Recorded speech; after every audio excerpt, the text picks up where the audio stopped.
आज हम देखेंगे स्कोप ऑफ बिजनेस एनवायरनमेंट। जैसे कि मैंने आपको ऑनलाइन लेक्चर में ये फुल ऑफ एक्सप्लेन किया है, लेकिन अभी हम इसका अच्छे से आपको मैं एक्सप्लेनेशन दूंगी। जैसे कि उसमें फर्स्ट पॉइंट है identifies business opportunities and threats. इसमें हम देखेंगे कि क्या बिजनेस एनवायरनमेंट हमारी किस तरीके से हेल्प करता है। The business environment help the identification of various opportunities and threats. When the business is able to detect the market condition and opportunity timely, then they can take timely advantage of opportunity at earliest. तो आपको समझ में आ गया होगा कि business environment हमारी किस तरीके से मदद करता है या किस तरीके से हेल्प करता है। जैसे कि बिजनेस एनवायरनमेंट हमें जो भी मार्केट में बिजनेस अपॉर्चुनिटीज़ रहती है उसके बारे में पहले से ही अवेल कर देता है, या जो भी बिजनेस के लिए चैलेंजेस मार्केट में आते हैं उसके बारे में भी हमें पहले से ही अवेल कर देता है। और जैसे कि अगर बिज़नेस में जो मार्केट कंडीशन है उसके बारे में हम टाइमली या करंटली अपडेट रहे, या उसके बारे में हमें पहले से ही अच्छे तरीके से इन्फॉर्मेशन मिल जाए कि ये कंडीशन मार्केट में चालू है, ये चेंजेस आए हैं, तो हम टाइमली उसका प्रॉफिट ले सकते हैं इन अर्लीस्ट मतलब होता है जल्द से जल्द हम उसको एक्सेप्ट कर लेते हैं, अडॉप्ट कर लेते हैं, और वैसी अपॉर्चुनिटीज़ या जो वैसे चैलेंजेस है उसको हम एक्सेप्ट कर लेते हैं और अपने प्रोडक्ट में वैसे ही चेंजेस लाते हैं, और अपने बिजनेस में हम अपने प्रॉफिट को ज़्यादा से ज़्यादा बढ़ा सकते हैं। इसको कहते हैं identifies business opportunities and threats, यानी कि बिजनेस एनवायरनमेंट हमें पहले से ही अपॉर्चुनिटीज़ और थ्रेट्स के बारे में आइडेंटिफाई करवाता है। देन हमारा सेकंड पॉइंट है help in planning and policy formulation. Help in planning and policy formulation का मतलब होता है कि योजना बनाने में हमारी मदद करना, और कैसी नीति हमें अपने बिजनेस के लिए बनानी चाहिए, फॉर्मुलेट करनी चाहिए, उसके बारे में भी पूरी इन्फॉर्मेशन प्रोवाइड करना। ये बिजनेस एनवायरनमेंट का इम्पॉर्टेंट वर्क माना जाता है, या बिजनेस एनवायरनमेंट हमारी इन बातों में हेल्प करता है। जैसे कि the proper understanding of business environment help in formulation of policies and strategies. क्या कहा गया है कि proper understanding of business environment को प्रॉपरली अगर हम अंडरस्टैंड कर लेते हैं तो हम अच्छे से पॉलिसीज़ तैयार करते हैं। अच्छे से पॉलिसी निर्माण करने में हम फास्टली पॉलिसीज़ निर्माण करते हैं और फास्टली स्ट्रेटजीज़ भी निर्माण कर लेते हैं जो हमारे बिज़नेस को सुटेबल हो और जो हमारे बिज़नेस के लिए प्रॉफिटेबल हो।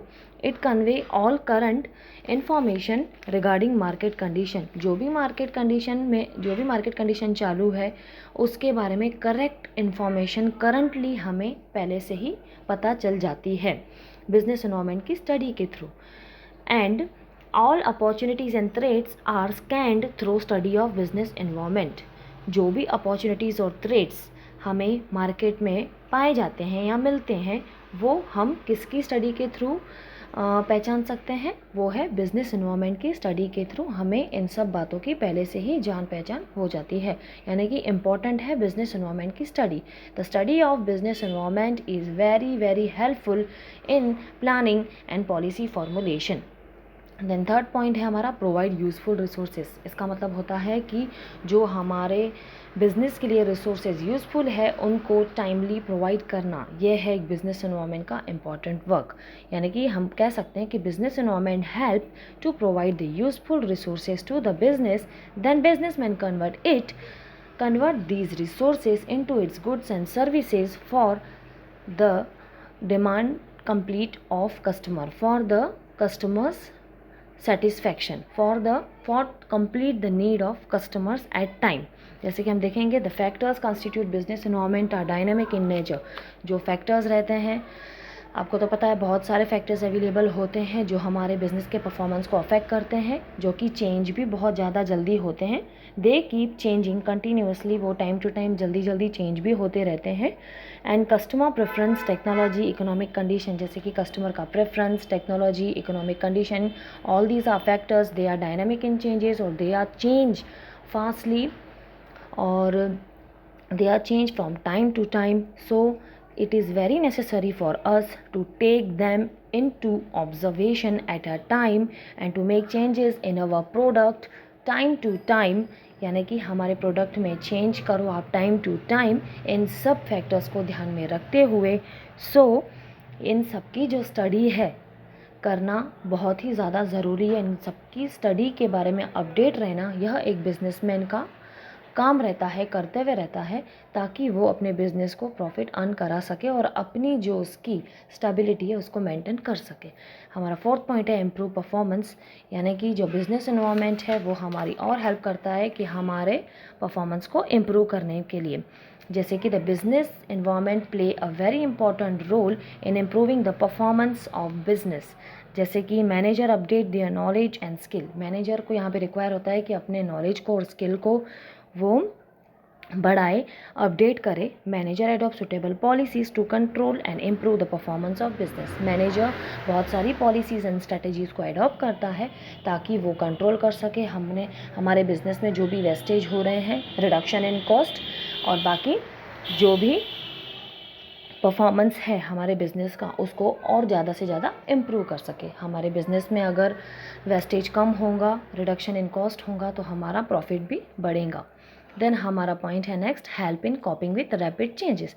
हमारी मार्केट कंडीशन में चेंजेस बहुत ही ज़्यादा जल्दी होते रहते हैं, सो यह बहुत ज़्यादा ज़रूरी है कि उनको टाइमली अडॉप्ट कर लेना, उन जो चेंजेस होते रहते हैं उनको टाइमली अडॉप्ट करना एज अ चैलेंज, और वैसे वैसे चेंजेस अपने प्रोडक्ट में आप मेंटेन करें, अपने बिजनेस में अपनी वैसे वैसे आप पॉलिसीज़ बनाएं, फॉर्मुलेट करें, स्ट्रेटजीज़ बनाएं, ताकि आपके बिज़नेस को ज़्यादा से ज़्यादा प्रॉफिट मिल सके और आपका बिज़नेस अच्छे से मेंटेन हो सके।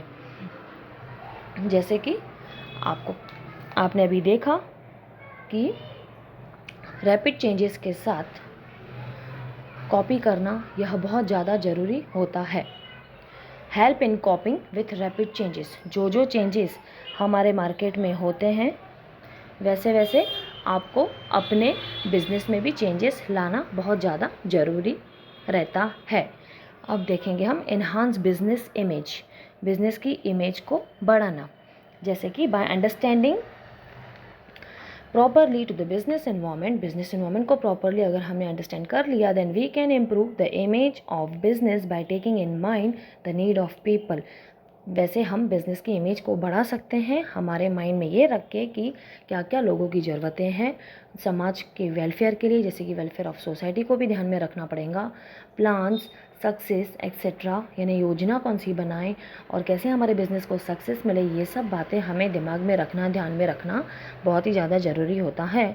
So the study of business environment is for sustain of business in market.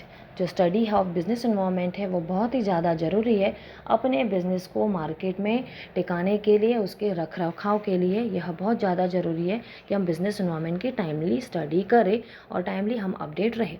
Then है हमारा assist in facing competition, competition को फेस करने में ये हमें असिस्ट करता है। जैसे कि assist in facing competition, market में बहुत सारे हमारे कॉम्पिटिटर्स रहते हैं। जैसे कि अगर हम एक प्रोडक्ट बना रहे हैं तो वैसे ही सेम प्रोडक्ट बनाने वाले हज़ारों कॉम्पिटिटर्स हमारे कॉम्पिट में रहते हैं। सो यह बहुत ज़्यादा ज़रूरी है कि उन्होंने कौन सी टेक्नोलॉजी अप्लाई की है या उन्होंने कौन सी टेक्नोलॉजी को काम में लाया है, तो हम उनके पहले ही उनसे अच्छी से अच्छी टेक्नोलॉजी का यूज़ करके अपने प्रोडक्ट की डिमांड को बढ़ाएं और अपने प्रोडक्ट की डिमांड को बढ़ाएं, उसे कस्टमर तक जल्द से जल्द पहुंचाएं, ताकि हम कॉम्पिटिटर से पहले अच्छी से अच्छी पॉलिसीज़ फॉर्मुलेट कर सके, स्ट्रैटेजीज़ बना सके, ताकि हम जो भी कंपटीशन फ्यूचर में आए हमारे बिज़नेस के सामने उसे हम फेस कर सकें। तो वैसे हम देखेंगे कि बिज़नेस इन्वायरमेंट क्या करता है, हमारी हेल्प करता है in formulating plans and policies in accordance with the competitors action. अगर कॉम्पिटिटर्स की ये सारी एक्शन है तो उसके कंपेयर में ही हमारी बिज़नेस इन्वायरमेंट हेल्प करता है कि आप भी ऐसे प्लान्स एंड पॉलिसीज़ फॉर्मुलेट करें ताकि आपको फ्यूचर में कोई प्रॉब्लम न जाए, कि अगर आपके बिज़नेस में ये न्यू प्रोडक्ट का लॉन्च हुआ है तो आप भी उस प्रोडक्ट को जल्द ही जल्द लॉन्च करें और जल्द ही मार्केट में लाएं, ताकि कस्टमर उसकी डिमांड फास्टली करे और जो हमारे बिज़नेस की इमेज है वो जल्द से जल्द अच्छे से अच्छे रिकवर हो जाए। So the businessman are able to face the challenges and competition in the market. So इस तरीके से अगर हम plans and policies timely accurately पहले से ही मेंटेन करेंगे, बनाएंगे, अच्छे से स्ट्रेटजीज़ को फॉलो करेंगे, तो यह बिजनेसमैन के लिए बहुत ही ईजी हो